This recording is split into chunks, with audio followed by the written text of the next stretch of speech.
हमने स्ट्रेस के बारे में देखा, स्ट्रेन के बारे में देखा, उन दोनों को जो चीज़ रिलेट करती है वो है हुक्स लॉ। हमने देखा था कि पहले हम कभी फोर्स लगाते हैं, उसके कारण थोड़ा सा स्ट्रेन आता है, डिफॉर्मेशन होता है, उसके कारण फिर हमारे पास रीस्टोरिंग फोर्स लगता है जो स्ट्रेस बनता है। तो हमारे पास जो स्ट्रेस की वैल्यू होती है, stress is proportional to strain, और ये एक लीनियर प्रोपोर्शनैलिटी है। Stress is proportional to strain, तो मैं इसको इस तरीके से लिख सकूँ, प्रोपोर्शनल टू स्ट्रेन। और ये लीनियर होता है अप टू अ लिमिट, और उस लिमिट तक जहाँ तक ये लीनियर वेरिएशन शो करता है वहाँ पर हम एक प्रोपोर्शनैलिटी कांस्टेंट को इंट्रोड्यूस कर देते हैं। हम लिख देते हैं stress is equal to E times strain. ये ई क्या होता है? Modulus of elasticity, modulus of elasticity. Okay, अभी हमने देखा था कि हमारे पास तीन तरह के स्ट्रेस होते हैं, तीन तरह के स्ट्रेन होते हैं। तो अगर हमारे पास स्ट्रेस और स्ट्रेन तीन तरह के, तो हमारे पास मॉड्यूलस ऑफ इलास्टिसिटी भी तीन तरह के आने वाले हैं। एक सबसे ज़्यादा जिस पे क्वेश्चन बनते हैं वो है हमारा यंग्स मॉड्यूलस।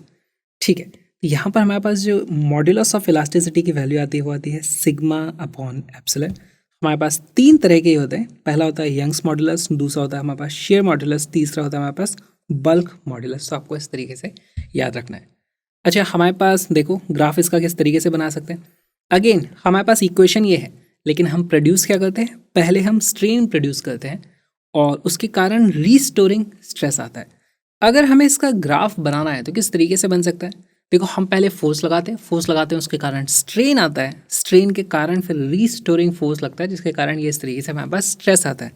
तो हम जो वैल्यू चेंज करते हैं, एक्चुअली हम जो वेरिएशन करते हैं वो करते हैं स्ट्रेन में, है ना। यहाँ पे आप लिख सकते हो एक्स एक्सिस पे स्ट्रेन होता है, बहुत कन्फ्यूजन होता नहीं, तो एक्स एक्सिस पे क्या रखें?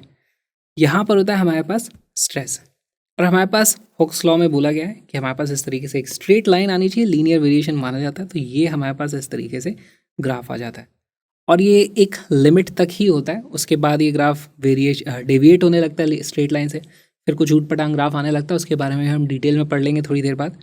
ऑलराइट, अच्छा पहले तो एक बात बताओ, मॉड्यूलस का मतलब क्या होता है? मॉड्यूलस का मतलब होता है रेशियो। तो मॉड्यूलस सुन के डरना मत, मॉड्यूलस का मतलब बस रेशियो होता है।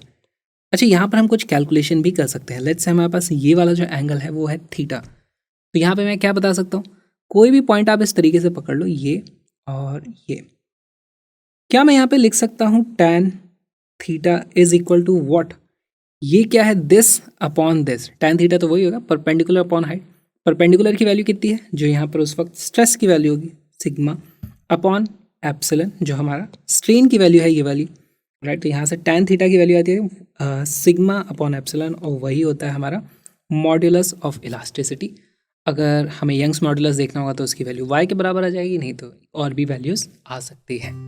तीन टाइप के हमारे पास मॉड्यूलस ऑफ इलास्टिसिटी होते हैं, तीनों को देख लेते हैं।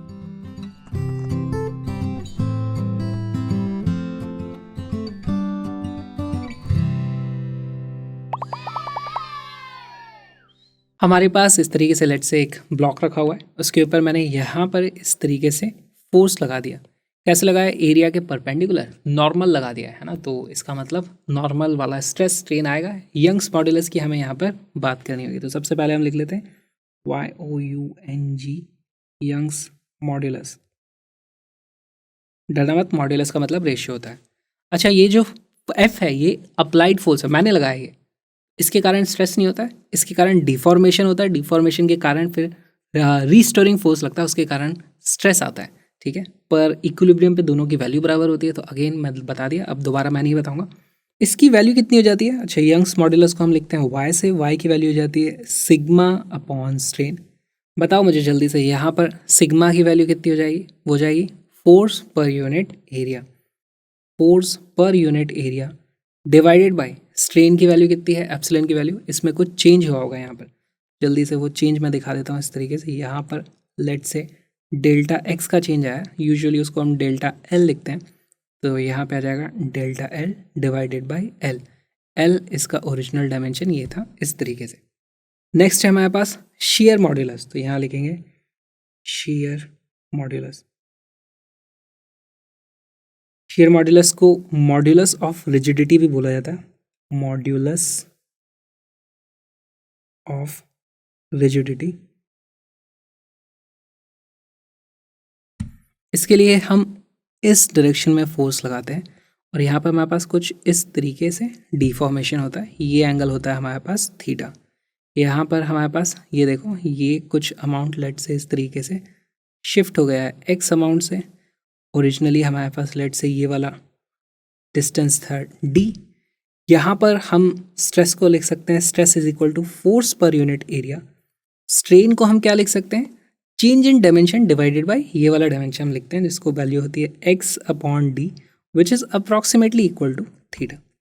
यहाँ पर हमारा जो शेयर मॉड्यूलस होता है उसको ईटा लिखा जाता है, उसकी वैल्यू आ जाती है स्ट्रेस अपॉन स्ट्रेन। स्ट्रेस की वैल्यू है फोर्स पर यूनिट एरिया और स्ट्रेन की वैल्यू कितनी है, थीटा लिख दो, या फिर आप चाहो तो उसको एक्स बाई डी भी लिख सकते हो। And last case is bulk modulus. Bulk modulus देखो, यहाँ पर हम इसमें हम फोर्स नहीं लगाते, इसमें हम प्रेशर लगाते हैं। इस तरीके से कुछ एक्स्ट्रा प्रेशर लगा दिया मैंने, क्योंकि पहले से भी उसके ऊपर थोड़ा सा प्रेशर तो था ही, उसके कारण उसकी वॉल्यूम में कुछ चेंज हो जाता है, वो इस तरीके से कंप्रेस हो जाएगा यहाँ पर, है ना। हमने लगाया कुछ एक्स्ट्रा प्रेशर। बल्क मॉड्यूलस की डेफिनेशन हो जाएगी स्ट्रेस अपॉन स्ट्रेन। स्ट्रेस कितना लगाया मैंने, स्ट्रेस क्या होता है, force per unit area. Force per unit area ही होता है हमारे पास प्रेशर। जो हमने एक्स्ट्रा प्रेशर लगाया तो इसको मैं यहाँ पे डेल्टा पी यहाँ पर लिखूंगा, हमने डेल्टा पी लगाया, डिवाइडेड बाय स्ट्रेन की वैल्यू कितनी होती है। स्ट्रेन इस केस में वॉल्यूम कम हुई है तो यहाँ पर हमारे पास एक्चुअली होता है माइनस का डेल्टा वी अपॉन वी। ये है change in dimension upon original dimension. Change in volume negative है इसलिए हम यहाँ पर माइनस का यूज़ करते हैं। यहाँ पर मैं इसी को रीअरेंज करके अगर लिखूँ तो इसकी वैल्यू आती है minus we delta P upon delta we.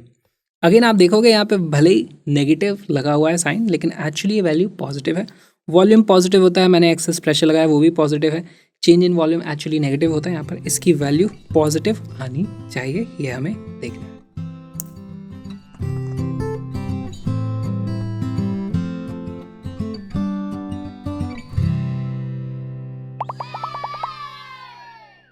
If the length of a wire is made double and radius is half of its respective values, then the Young's modulus of the material of the wire will, तो हमारे पास कुछ option है। तो देखो हमारे पास होता क्या है, अभी तक हमने पढ़ा था sigma is equal to Young's modulus times strain, ये हमारे पास बेसिक फॉर्मूला है।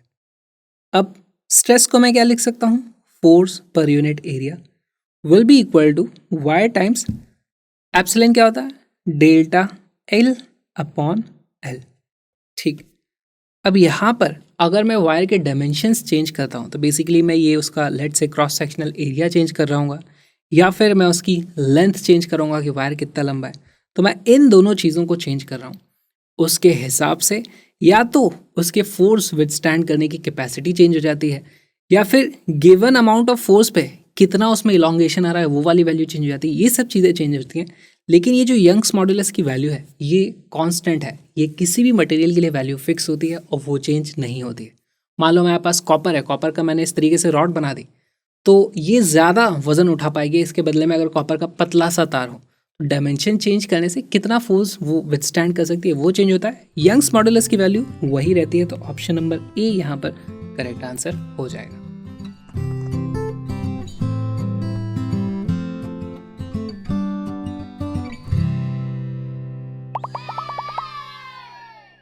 Four identical hollow cylindrical columns of mild steel support a big structure of mass इतने kilogram.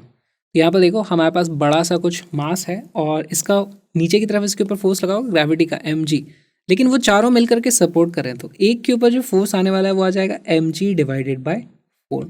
Alright, the inner and outer radii of each column are इतना and इतना respectively. तो हमारे पास इस तरीके का कुछ कॉलम का क्रॉस सेक्शन है। क्रॉस सेक्शनल एरिया भी आप पता कर सकते हो, पाई of r2 square minus r1 का स्क्वायर।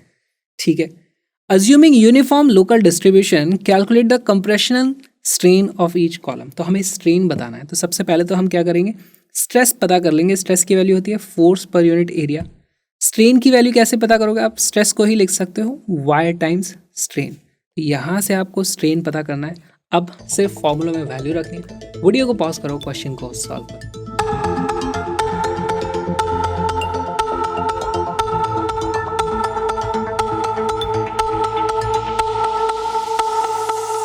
करेक्ट आंसर है ऑप्शन नंबर बी। सॉल्व करना शुरू करते हैं। स्टार्ट करेंगे हम एरिया से। एरिया की वैल्यू हो जाएगी पाई ऑफ आउटर रेडियस की वैल्यू है 1 मीटर, 1 का स्क्वायर माइनस इनर रेडियस की वैल्यू कितनी है 0.5 का स्क्वायर, तो 1 minus 0.25 which is equal to 0.75 pi metre square. ये हमारे पास एरिया ऑफ 1 कॉलम आ चुका है। यहाँ से देखो, यहाँ से मैं इसको रीअरेंज करके लिख सकता हूँ। एप्सिलॉन जो स्ट्रेन हमसे पूछा है वो है फोर्स अपॉन वाई ए, है ना। फोर्स की वैल्यू कितनी है mg अपॉन 4 और इनटू करना पड़ेगा हमें वाई ए से। बस अब हमें वैल्यूज रखते जाना है। बताओ मास की वैल्यू कितनी है, मास की वैल्यू है 50 इंटू 10⁻3। ग्रेविटी की वैल्यू लेनी है हमें 9.8, डिवाइड करना है इसको 4 से। y की वैल्यू कितनी है, y की वैल्यू है 2 इंटू 10⁻11 एंड एरिया की वैल्यू है पाई को मैं लिखता हूँ लेट्स से 3.14 इंटू 0.75। यहाँ पर अब हमें थोड़ा सा अप्रॉक्सीमेशन कर लेना चाहिए क्योंकि वैल्यूज़ मुझे काफ़ी दूर दूर दिखाई दे रही हैं। ऑलराइट, तो पहली बात तो मैं 9.8 की जगह इसको 10 ही मान के चलूँगा, लेट्स से दिस इज 10। और यहाँ पर 0.75 और 4 को मल्टीप्लाई कर दोगे तो ये क्या बन जाता है 3 इंटू 3.14, उसको भी अप्रॉक्सीमेटली मैं 10 मान लूँगा। 10 से 10 ये इस तरीके से कट जाएगा। इसकी अप्रॉक्सीमेटली वैल्यू क्या बचती है, इसकी वैल्यू बचती है 50 इंटू 10⁻3 डिवाइडेड बाई 2 इंटू 10⁻11। तो ये वाली वैल्यू आ जाती है 25 into 10⁻⁻8 which is equal to 2.5 into 10⁻⁻7। Option number B is our closest answer.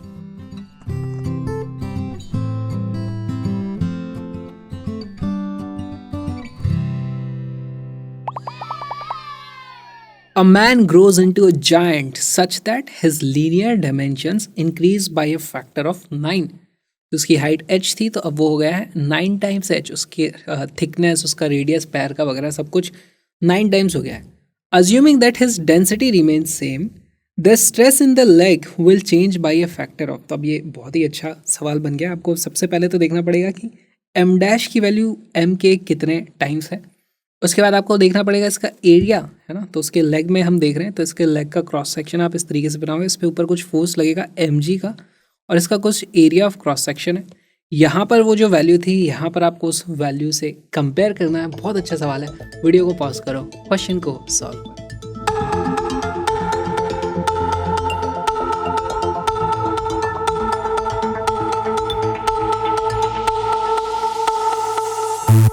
Correct answer है डी। देखो हमारे पास जो नया मास आने वाला है, मास को आप क्या लिख सकते हो, मास को आप लिख सकते हो mass is equal to density into volume. M dash की वैल्यू कितनी हो जाएगी, डेंसिटी वही है, वॉल्यूम में चेंज। अब एक डायमेंशन को 9 टाइम्स नहीं किया, सभी डायमेंशन को 9 टाइम्स कर दिया, length into width into height, जो भी आपको मानना है। तो उसकी वैल्यू आ जाती है, एक्चुअली इसकी वैल्यू हो जाएगी रो इंटू 9 का क्यूब टाइम्स वी, क्योंकि वॉल्यूम रेडियस के क्यूब के हिसाब से बढ़ता है, या फिर आप स्क्वायर मान रहे हो तो क्यूब मान रहे हो तो ए का क्यूब हमारे वॉल्यूम होता है। ठीक है, तो आप कोई भी वैल्यू मानो, आपको सेम रिलेशन यहाँ पे मिलने वाला है। तो एम डैश की जो वैल्यू आ जाती है वो आ जाता है 9 का cube times M. Alright, area के बारे में क्या ख्याल है, नया वाला एरिया किसके बराबर हो जाएगा, area is proportional to r square होता है। इसका यहाँ पर रेडियस भी डबल 9 टाइम्स हो गया है, तो इसका एरिया हो जाएगा 9 का स्क्वायर टाइम्स ए। अब हमारे पास ओरिजिनल जो स्ट्रेस था, ओरिजिनल स्ट्रेस कितना था, mg डिवाइडेड बाय ए। हमारे पास जो नया वाला स्ट्रेस आने वाला है उसकी वैल्यू आ जाएगी m डैश जी। m डैश जी की वैल्यू कितनी है, m डैश को आप लिख सकते हो 9 का क्यूब टाइम्स m, है ना, क्योंकि यहाँ पर रो वी जो है वो m था, यहाँ पे ये रो वी जो है वो m के बराबर है। तो इसकी वैल्यू आ जाती है 9 का cube into M G divided by 9 का square times A, which is equal to 9 times M G upon A. M G upon A की वैल्यू क्या है, सिग्मा। तो हमारे पास 9 टाइम्स वैल्यू बढ़ जाती है। अब हमारी हड्डियों की कुछ कैपेसिटी होगी कि भाई मैक्सिमम इतना स्ट्रेस वो झेल सकती है, नहीं तो उसके बाद वो टूट जाएंगी। तो उससे पता चलता है कि इंसान को आप मैक्सिमम कितना बड़ा कर सकते हो हाइपोथेटिकली। ऐसी एक बहुत ही अच्छा एग्जाम्पल है जहाँ पर हमें पता चलता है कि हमारी अर्थ पर पहाड़ की मैक्सिमम हाइट कितनी हो सकती है, क्योंकि उससे ज़्यादा आप उसकी हाइट कर दोगे तो यहाँ पर स्ट्रेस इतना बढ़ जाएगा कि वो पहाड़ खुद के वजन से ही टूट कर चकनाचूर होने लग जाएगा। तो वो हाइट आती है अप्रॉक्सीमेटली 10 किलोमीटर के बराबर, और हमारा माउंट एवरेस्ट कितना है 8.3 किलोमीटर के आसपास कुछ लंबा है वो, राइट। तो मैक्सिमम 10 किलोमीटर उससे ऊंचा पहाड़ हो भी नहीं सकता अर्थ पे। मैकेनिकल प्रॉपर्टीज ऑफ सॉलिड का ये छोटा सा वीडियो, एक छोटा सा पार्ट है, एक छोटे से क्यूट से क्रैश कोर्स का, जहाँ पर 40 दिन में हमने पूरी की पूरी फिजिक्स कंप्लीटली कवर कर लिया with all possible concepts and उनके जितने भी इंपॉर्टेंट प्रीवियस ईयर्स क्वेश्चन है सब कुछ उसमें है। आ जाओ, उसको स्ट्रक्चर तरीके से पढ़ो। 2-2 घंटे की बस क्लासेस हैं, आप एक्चुअली इसको आसानी से फॉलो कर सकते हो और आपका कुछ भी मिस नहीं होगा। साथ में कलरफुल नोट्स भी आपको मिलते हैं, link is in the description. साथ में मेरे व्लॉगिंग चैनल का लिंक भी डिस्क्रिप्शन में, उसको भी ज़रूर देखो। पढ़ाने के अलावा मैं क्या करता हूँ वो सब चीज़ें भी ज़रूर देखना। और मेरी आपसे रिक्वेस्ट है, प्लीज़ प्लीज़ कुछ ना कुछ कमेंट ज़रूर करो, कुछ भी कमेंट कर दो, पर कर दो, ताकि यूट्यूब में थोड़ा ऊपर आए हमारा ये जो चैनल है। हम मिलेंगे कल, बाय बाय।